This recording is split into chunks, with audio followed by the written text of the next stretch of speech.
Hello, and welcome to show number 2347 of Eyes on Success, a weekly program covering a wide variety of topics of interest to people with vision loss. I'm Nancy Goodman Torpey. And I'm Pete Torpey.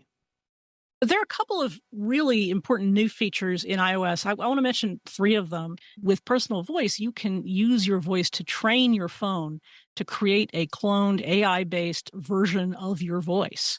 And then live speech is for anybody who may either have difficulty speaking or whose speech is hard to understand. And assistive access, what it basically does is it simplifies the interface for the iPhone. And in today's episode, we'll be hearing lots more of what's new in iOS 17.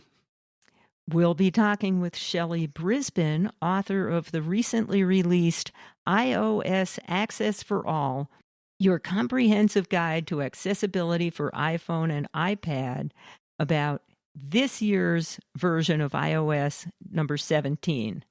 She'll discuss what can be found in the book and highlight features of interest, including some of those ones that she just mentioned.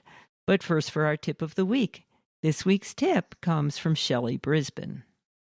This is a tip that is going to be most beneficial to folks who have brand new iPhones 15 Pro or Pro Max, because the phones come with a new button called the Action button. We lost the ring silent button, which was the little switch at the top left of the phone where you could basically turn the ringer off if you wanted to. And we got something new called the Action button. And under that Action button are a whole lot of different things you can do. You can open voice memos, you can open the camera, you can use it to do the ring silent function if you want to. You can use an Apple shortcut that you can connect to it, similarly to back tap. And you can also connect to almost all of the accessibility features available. And so when you're swiping through the Action button, there's a setting in iOS where you can configure the Action button. And if you don't see that setting, it probably means that you don't have an iPhone 15 Pro or Pro Max, because that's what you have to use it. But when you swipe through an Action button, you'll see a magnifier if you, for example, want to quickly get in a magnifier and use those detection modes I was talking about. Or if you want to go to accessibility, you can choose anything from Voiceover to Zoom to grayscale to invert colors or hearing, any of the hearing features. Just all of them are available in the accessibility area of Action button. The problem is that it's hard to choose, and you can only choose one. So my advice would be to try them out and see which one sort of fits most naturally. You could have one function under back tap, like we were talking about before, and you could have one under the Action button, and you could have another one under accessibility shortcut. So between a double tap of the back of your phone, a triple click of the side button, or a press and hold of the Action button, you can have at least 3 accessibility features of your choice right at your fingertips with a very quick action. Frankly, I liked it the way it was, so I use the Action button for mute and unmute. Support for Eyes on Success is provided by Timecrest, an iPhone and Apple Watch fantasy story game that delivers plot twists and deep emotional punches while being 100% accessible with many voiceover-specific features. You can find more information at timecrest.com. That's TIMECREST.com. You are listening to Eyes on Success. Success, success, success, success, success. Let's start by meeting Shelly. Each year, today's guest updates her book on what's new in iOS, and this year is no exception. So we're pleased to welcome back Shelly. So Shelly, maybe you can tell people who you are and what you do. Hey there, Peter. Thanks so much for having me. I'm Shelly Brisbin. I'm a writer. I write both about mainstream technology and also about accessibility. I also have a day job in the public radio news biz, but in technology terms, I write with a pretty heavy focus on Apple stuff. And as I say, both in the mainstream and the accessibility world. And the iOS book is my sort of big adventure every year in keeping up with what's going on with accessibility on Apple's platforms. So Apple is up to iOS 17. Does that mean you've written 17 of these books? No, I started with iOS 7. So last year was the 10th anniversary book, and this is the 11th book I've done. Quite a legacy there. That's great. And you are particularly good about talking about accessibility issues because you have partial vision, right? Yeah, I'm low vision, and I think people who read the book closely, and I'm not sure if people read as closely as I would, could probably tell that in the chapter where I cover low vision things within the book, I probably get excruciatingly detailed because those are the features that I use most often myself. I'm also a voiceover user, but primarily I'm using all of the low vision oriented features that the phones and iPads have to offer. And so I cover everything as best I can, but the low vision stuff gets a little special attention. Support for Eyes on Success is made possible in part by our corporate partners. Find out more about partnership opportunities by sending an email to hosts@eyesonsuccess.net. This week's focus topic is the recently released version for iOS 17 of Shelly Brisbin's annual iOS Access for All, your comprehensive guide to accessibility for iPhone and iPad. Well, Shelly, let's jump right into it then. Tell us the name of your new book. The book is called iOS Access for All, your comprehensive guide to iPhone and iPad. Used to be iPod Touch in there, but Apple has now made those inaccessible to iOS 17. So we're covering all the products that iOS 17 supports, and that includes iPhones and iPads. And as we touched upon, you're low vision, Pete's totally blind. Most of our audience has some sort of vision loss or other visual issue. Do you cover just the visual accessibility aspects, or do you get into other types? One of the things I'm most proud of about the book is that it does cover all of the accessibility features in iOS, whether they be for folks with hearing disabilities or physical motor or cognitive or visual impairment. And I think there are plenty of other resources out there of varying kinds, including a book or two. But mine is the one that covers all of the accessibility related features and also things that the iPhone and iPad do that touch on accessibility that aren't necessarily labeled as accessibility features. But I'm trying to cover as many disability categories as I possibly can. And sometimes it's good to know what's available in some of those other accessibility settings. I mean, sometimes you have cause to bring up some of those. Why, just last week, I was using voice control to control the phone remotely because I was trying to do something hands-free and I didn't have all my equipment right nearby. Yeah, I think, and I do try to get a little intersectionality going in there too, because whether it becomes a hack, you have one disability and some feature for another disability category helps you in that particular case, or whether maybe you have multiple disabilities, there are ways they can interact together. And so I try to cover that. I think there probably are circumstances that I don't necessarily get to because I don't know what everybody's personal experience is. But I think the goal of being holistic about it is that, you know, these devices have a lot of tools. Some of them are intended for the person that we identify as, but others of them are just out there, and it would be great to know how they work in case that we can get some value from them, whether they be voice control or back tap, which is a feature that's intended for people with physical disabilities, but I think a lot of blind people love it, and any number of things like that. Well, perhaps you can give us an overview of the book, and then we can talk about some of the highlights that stood out to you. So the book is divided into 4 parts. The first is an introductory part that sort of describes all of the Apple devices and the ecosystem they live in, and that tends to expand every year. Apple is focusing more on those services. Then the big section of the book, there are several number of chapters. Each chapter from 3 through 8 covers the disability categories. So blindness, low vision, hearing impairment, physical, cognitive disability, and speech disability. And each of those gets a chapter so that we can focus specifically on issues related to that disability category. Then the third part has to do with the general mainstream use of the phone, system functions, and how to use the iPad, and all those sorts of things that where they overlap with disability. Because I don't have an opportunity in the disability chapters to explain to you how Control Center works, or how Notification Center works, or how the security features of the iPhone work. So I figured I needed to create a chapter where we sort of do a grab bag of all those mainstream features and then how they interact with accessibility features. And then there's another chapter in that section specifically about the iPad, because there's some iPad specific issues. And then we cover Siri and shortcuts and also in that section. And then the fourth part of the book is about apps. So both the apps that Apple provides with the devices, and also a compendium of apps that are both accessible and that have functionality that is beneficial from an accessibility point of view from third parties. And so there's about 100 apps in there that are just, are kind of best in class that we want to point people to. And I guess it's really 5 parts. So there are 4 parts. And then the 5th part is in a set of appendices, which is keyboard shortcuts and the like for VoiceOver and for Braille displays. And then how to install the operating system on the iPhone from scratch, which is something most people don't need, but it's way there in the back of the book if you want to. So it's basically divided into sections so you can flip to the thing that you want to look at, as opposed to having to dig through several hundred pages to find the little bit of information that you need. So a very comprehensive reference and user guide. Hope so. I assume this book is available in lots of different formats.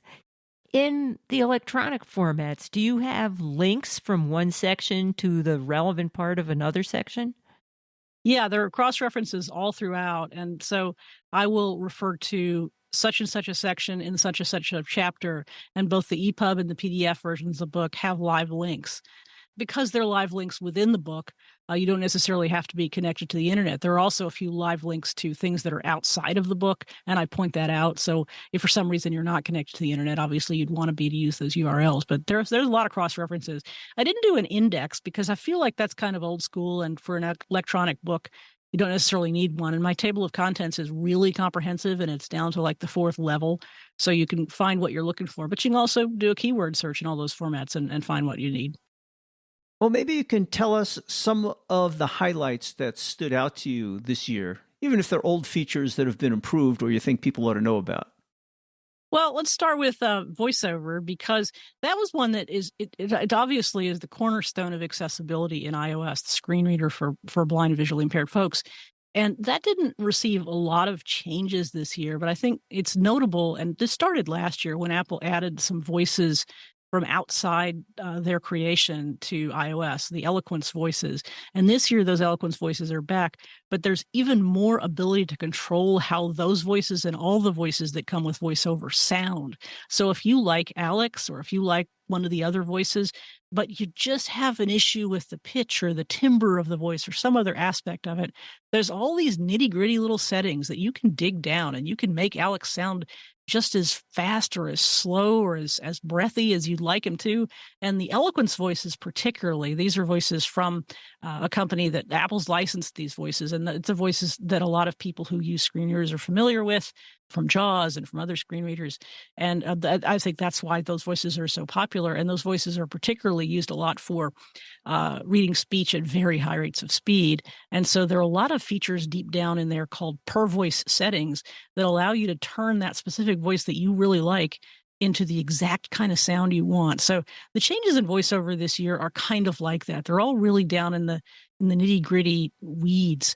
And there are a couple Braille changes as well. I don't know that they're, I think it's kind of fixing and enhancing things with VoiceOver. There wasn't a lot of really new stuff. And I think for most people who use VoiceOver, other than some changes to the autocorrect and predictive text, there's probably not a lot of new stuff for VoiceOver users, but it does feel like it's, nice and consistent, and that they're, fixing things around the edges. Well, speech synthesis has certainly gotten more mature over the years. I remember when they first started out, they were barely understandable, but they're pretty good these days. And you mentioned Eloquence. And as you mentioned, a lot of people use them on their PCs, as do I. And it's nice to have Eloquence on your iOS devices because it is a little bit more digital and electronic, and it does enable you to read a little bit faster than listening to human type voices. Yeah, and I think some of the benefits are coming to voiceover users that are coming to voices being out there in the mainstream world. I think people are more used to speech synthesis, whether it's through AI or through some other means. There are a lot more people interacting with synthetic voices. And I think accessibility voices have always been kind of ahead of the curve. But now I think the curves are kind of meeting up because it seems like more emphasis and more availability of voices in the mainstream is pressuring companies like Apple and like Eloquence to make them all better. You mentioned earlier backtap, and I know that's not a new feature, but if people aren't familiar with that, maybe you can describe that because it can be a useful feature. Sure. Well, backtap allows you, there are two backtaps you can program basically by double tapping your device on the back or triple tapping it on the back. You can assign a feature to it. It could be something as simple as Open Control Center or something as intense as running a shortcut. Almost anything you can think of doing at the system level that you would do with a swipe or by pulling up from the bottom of the screen, you can do with backtap. And as I say, it's designed for people who may have difficulty with swiping and other gestures that iOS requires. And that's where it's under the physical and motor accessibility function. But it's also just a quicker way to get access to something. You might use it instead of accessibility shortcut. You might enable VoiceOver that way. If you're like me and you're a part-time VoiceOver user, you might double tap the back of your phone to enable or disable VoiceOver or dark mode or some other system level feature. And I've used that as an additional gesture to turn on and off VoiceOver. The downside is I find that sometimes if I drop my phone on a table, it'll recognize that as a backtap command and turn off VoiceOver. Yes, it can happen. It doesn't happen as much as it used to. When the feature first came out, there was a time when you would just put your phone down and it would VoiceOver on all over the place. And I kind of stopped using it for a while for that reason. It's gotten much better. And I also feel like, and I can't confirm this because I haven't tested it, but I feel like if you have your phone in a case, it's a little less likely to happen than if you have your phone just, without a case. Now, there are also some new features that enable you to scan a room or your environment and tell you what's around. Can you talk a little bit about some of those? So there's a whole set of features called detection mode that came to iOS in iOS 12 when Apple added LiDAR sensors to its Pro phones. Those sensors were added primarily to assist with low-light photography, but they also had the benefit of giving the accessibility team the opportunity to add some detection mode features. And they started out with a thing called people detection, so that with the magnifier app open, you could point your camera at your surroundings, and it would tell you whether there was a person in the frame and how far away you were from that person. And then the feature expanded to door detection, which allowed you to do the same thing that you could do with people with doors, and you could detect circumstances about the door, like whether it was wood or glass, how far away it was, whether it was open or closed, that sort of thing. And this year, the new detection mode that came along is called Point and Speak. And it's interesting because what it lets you do is take your finger and put it on, say, a text label on a device like a microwave oven or a washing machine, say, and you point at where you think a text label is. And with the assistance of your device, you can find out not only where exactly that label is, but what it says. It's reading the text. So I can look on my microwave and find the defrost button or the on button or the number buttons. And one at a time, I can interact with those buttons as I wish to. And so that's another detection mode made possible through LiDAR. And all of those detection modes are available within the magnifier app. And that's probably not an app that most folks who are totally blind would go into because you don't have any reason to magnify what you're looking at. But all the detection modes are there on those Pro phones. So it gives you just a little bit more information about your environment. You can also use a text detection so that you don't necessarily have to be looking at a label, like with Point and Speak. What text detection does is just finds text in the environment and reads it to you. Point and Speak is helping you hone in on exactly where that text is and where that button is so that you can press it and use it. But I feel like this detection mode thing is just a growing opportunity. The accessibility team just keeps inventing new stuff for it to do. And it feels like it sort of heralds what might be coming in terms of AR and maybe wearable devices that have some sort of accessibility features and detection opportunities that don't exist yet. So I say keep watching this space as far as detection mode. Even if point and speak isn't exactly your thing, it feels a little new to me yet. It feels like it hasn't quite found its footing. But it's super interesting that the accessibility team keeps adding in these new features to take advantage of the LiDAR sensors in the Pro phones. For those of you who are wondering, LiDAR stands for Light Detection and Ranging. It is akin to radar, which stands for Radio Detection and Ranging. Is there anything else you'd like to highlight? Yeah, I do. There are a couple of really important new features in iOS. I want to mention 3 of them because they're not related to vision, but I think they're interesting because of what they do technologically and take the phone in directions that I don't think a lot of us expected. And 2 of them are related to speech, and one of them is related to how a person who might have a cognitive disability uses the phone. So the speech features are called personal voice and live speech. Personal voice is intended for somebody who may be at risk of losing their speech. Say somebody with an ALS diagnosis. Arterial lateral sclerosis is a disease that takes away your ability to speak and unfortunately to do many other things in life over time. And so if you get that diagnosis, you may still be able to speak, but you have some time at which you will lose that speech. And so with personal voice, you can use your voice to train your phone to create a cloned AI-based version of your voice. And, some of us are maybe concerned about AI's impact on the world, but this is certainly one where AI can be used for a benefit, because once you have that cloned version of your voice with augmentative communication apps and other apps on the iPhone, you can have the phone speak out in a version of your voice, even if you've lost your ability to speak. So personal voice is something that you would, over a long-term period of time, you'd have to train it long before you lost your speech. But then when you lost your speech, you'd have the ability to communicate with family and friends in a voice that sounds something like your own. Well, that was interesting. Now tell us about live speech. Live speech is for anybody who may either have difficulty speaking or whose speech is hard to understand. So let's say you have that situation in your life and you go to a coffee bar and you want to order a double latte with soy milk. Well, maybe that's hard to make yourself understood to the barista.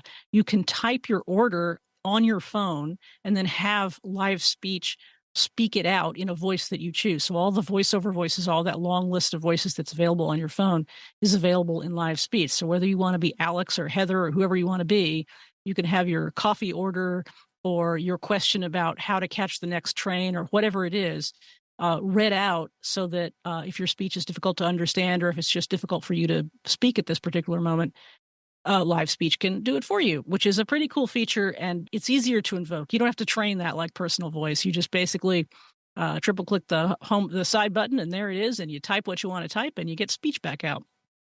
And you mentioned assistive access. What's that? Assistive access is the one for folks with cognitive disabilities. I also think it's a sleeper feature for people who are older and who may not be particularly technically savvy and who may be uncomfortable with technology. And I have a 90-year-old mother, so I know wherever I speak there. And what it basically does is it simplifies the interface for the iPhone. So instead of the grid of apps that you see, and instead of the apps with all the many, many features, it simplifies that down to a few buttons with very large text and with icons that make it fairly straightforward, not only to access the home screen of the iPhone, but that limit the number of apps you have access to. So you're only going to be able to use music and photos and the apps that are most commonly used without the clutter of having to use apps that are confusing or hard to navigate. And you can add other apps. If somebody says, no, I just have to have mail, you can have that, but that interface isn't altered. But in the case of something like music or phone and messages or photos, those interfaces have been simplified by Apple so that you can say to somebody, here, touch this button here that says photos, and they're immediately looking at the photos that mean the most to them. And they're not having to fool around with, well, am I in albums? Am I in memories? Am I in photos for this year or this month? So it's basically a much simplified interface. And I really feel like this is an underreported feature. But I think for somebody who may be uncomfortable with the amount of complexity of the phone, or whose cognitive abilities may not allow them to use it, I think having somebody help them put together assistive access would be very beneficial. Well, what a great suite of useful features. And if people want to find out more, they can get your book. Absolutely. You are listening to Eyes on Success. Success, success, success, success, success. Now for this week's final item. How to learn more about Shelly Brisbin's latest edition of iOS Access for All, your comprehensive guide to accessibility for iPhone and iPad, how to get the book, and how to contact her. Shelly, remind us about the title of your book and tell us where people can get your book if they'd like to. The book is called iOS Access for All, and it's available from my website, which is iosaccessbook.com. There's all sorts of information about the book. There's a table of contents. There's a sample chapter. There's a description of the book. And then, of course, you can buy the book either in EPUB format or PDF format. EPUB format is something you can read with Apple Books or any number of accessible EPUB readers. It's a great format because it really handles those live links very well. A lot of people, though, like to read in PDF format. They're comfortable with it. And so I provide an accessible PDF as well. And for people who just can't decide, there is a bundle where you can get an EPUB and a PDF version. And the PDF or the EPUB version is available for $25 US. The PDF EPUB combo is available for $30 US. It's just 2 books within one zip file. And if you would rather, you can go to the Apple Books store and you can buy the book there. I get a little less money that way, but you do have the satisfaction of knowing that you bought it through Apple and, whatever benefit that is to you. And it automatically goes to your iBooks library. And you can start at my website and you can get to either the links to buy the book on my site or via Apple. If somebody had a question for you, how would they reach you? I'm on Twitter, sort of, what used to be called Twitter, sort of. At Shelly, Shelly. I'm most often on Mastodon, at Shelly, at Zeppelin.flights, Zeppelin.flights. And those are probably the best ways to get in touch with me. I also do a lot of podcasts, so I'm kind of around and can be heard. But if you want to ask me a question, Twitter or Mastodon are probably the best ways. What is your podcast and where can people get that? I have a podcast called Parallel, which is on the Relay FM network. It is about technology with an accessibility focus, or accessibility sprinkles, as we say. So sometimes it's a couple of mainstream folks and accessibility folks getting together to talk about tech issues we have in common. And sometimes it's more specifically focused on accessibility. And we do a lot about iOS and Apple-related accessibility, and as well as other things on there. And that's available at relay.fm/parallel. And you mentioned you have a day job with NPR. What do you do with them? I don't work for NPR. I work for a show called the Texas Standard. It is a statewide public radio news show out of KUT in Austin. And we're a daily show, and we just cover the news of the day from a Texas perspective. And that's available at texasstandard.org. And of course, if you're looking for any of that contact information or resources, you can find them in the show notes associated with this episode, which is episode 2347 at www.eyesonsuccess.net. That's it for today's show. Next week on Eyes on Success, we'll be talking about raising awareness one video at a time. Lucy Edwards is a blind broadcaster, content creator, and disability activist living in the UK. One of her goals is to change how people see blindness. We'll talk with Lucy about what motivated her to start her social media presence, how it led to a position with the BBC, and why she says she has her dream job. So thanks for joining us this week, and we hope we'll catch you for next week's episode. You've been listening to Eyes on Success, hosted and produced by Nancy Goodman Torpey and Peter Torpey. You can access the full archive of previous shows, subscribe to the podcast, and much more by going to our website, www.eyesonsuccess.net. If you have questions about anything you've heard on the show or have suggestions for future shows, send an email to hosts@eyesonsuccess.net. Thank you for listening and have a nice day.